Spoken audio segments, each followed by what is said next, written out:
Hello guys, welcome to my YouTube channel. Okay, चलिए भाई, खबरों वाले स्टॉक्स में पहला तो आज दिग्गज रिलायंस इंडस्ट्रीज ही है। इस पे तो बहती साहब वैसे ही ट्रेड दे चुके, तो ट्रेड की जरूरत नहीं है। अमरीश के पास जाऊंगा फंडामेंटली व्यू जानने के लिए। कंचन जुड़ चुकी हैं। कंचन, गुड मॉर्निंग। क्या अपडेट है रिलायंस इंडस्ट्रीज, क्यों रडार पे आज? Good morning sir. आज दो अपडेट है रिलायंस इंडस्ट्रीज पर। सबसे पहले तो आज एक अहम बोर्ड बैठक है और बैठक में एक पर एक बोनस शेयर पे विचार होने वाला है। साथ ही साथ 10 गीगावाट के बैटरी स्टोरेज कैपेसिटी को पीएलआई की मंजूरी मिल गई है। Basically ministry of heavy industry से एसीसी स्कीम के तहत ये मंजूरी दी गई है। दो खबरों के चलते आरआईएल रडार पे, ये मंजूरी पीएलआई स्कीम के अंतर्गत, लेकिन ज्यादा इंपॉर्टेंट जिसका इंतजार था, आज बोर्ड मीट बोनस इशुएंस पर, और जिसका रेशो पता है। अब बोनस में बस बोर्ड में मंजूरी आनी है नहीं आनी, उस पर अब फैसला आना है। इशुएंस का रेशो क्या है वो तो पता है।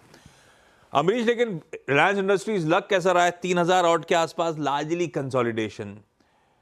अब इस बार की एजीएम में सब वेट करते वैल्यू अनलॉक की फर्दर टाइमलाइंस, वो अभी आई नहीं है अपने पास। पर आरआईएल क्या व्यू बन रहा है आपका फंडामेंटली लॉन्ग टर्म काफी बुलिश हूँ। शायद अभी कंसोलिडेट करेगा, और जो बोनस इश्यू है ये तो कंफर्म्ड ही है। It's only a formality, board meeting तो 1:1 कंफर्म्ड ही है।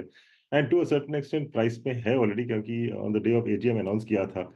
केवल एक ही बात है कि रिलायंस रिटेल और रिलायंस जियो के आईपीओस कब आएंगे, इसका अभी तक कुछ कंफर्म नहीं है। पर surely looking at the situation, I think next 12 to 18 months में तो श्योरली आ जाना चाहिए। So this will be another trigger जब भी अनाउंसमेंट आता है। और जिस हिसाब के अनाउंसमेंट्स और जो विजिबिलिटी दी है मुकेश जी ने in the AGM, I think इससे एनालिस्ट के लिए काफी डेटा मिल चुका है। I mean to in fact become much more bullish on Reliance. तो लॉन्ग टर्म के हिसाब से बुलिश हूँ। शॉर्ट टर्म में शायद कंसोलिडेट करेगा इस लेवल पे, क्योंकि we have already seen a decent run up. Okay, इस समय कंसोलिडेशन, लेकिन लॉन्ग टर्म के लिए बुलिश। अमरीश इस समय कंसोलिडेशन मान रहे हैं, और बहेती साहब कह रहे हैं चार्ट्स पे दिख रहा है समीकरण कि आज भी तेजी का दिन हो सकता है। वो लेवल स्क्रीन पे फिर से आ जाएंगे।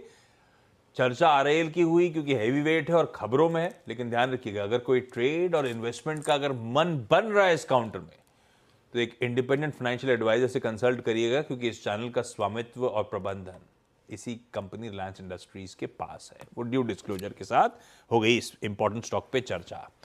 दूसरा, सोना बीएलडब्ल्यू, यानी कि सोना कॉमस्टार कई लोग कह देते हैं। इस पे मानस चार्ट आप रेडी रखो, आ रहा हूं आपके पास। कंचन, क्या अपडेट्स? सोना बीएलडब्ल्यू का क्यूआईपी लॉन्च, बेसिकली इसके जरिए कंपनी 2400 करोड़ जुटाना चाहती है और इंडिकेटिव प्राइस जो है वो है 675 से लेके 700 रुपए प्रति शेयर का, और इसके जरिए कंपनी करीबन 6.06% हिस्से की बिक्री करेगी। ध्यान रखिएगा, कल कमाई के अड्डा में 2:15 के आसपास यतिन की एक्सक्लूसिव थी कि सोना बीएलडब्ल्यू क्यूआईपी लेके फंड रेज करना चाहती है क्यूआईपी रूट के थ्रू। खैर, वो एक्सक्लूसिव और भी बता रही थी इस क्यूआईपी की रकम का इस्तेमाल कहां होगा, उस पर नहीं जाता, लेकिन वो न्यूज ब्रेक कंफर्म्ड। तो आवाज के दर्शकों के लिए सरप्राइज नहीं है। यतिन ने वो लिंक दिया था कमाई के अड्डे में, यानी कि मेंशन करा था, उसके बाद देखिए स्टॉक कैसे एक्यूमुलेशन दिखा गया है। लेकिन दुनिया के लिए तो खबर अब आई है, तो ऐसे में आज फिर हरकत में रह सकता है सोना बीएलडब्ल्यू। मानस, चार्ट्स पे समीकरण कैसे? देखिए, चार्ट्स पे तो पैटर्न पॉजिटिव है, चाहे वो शॉर्ट टर्म के लिए हो या मीडियम टू लॉन्ग टर्म के लिए हो।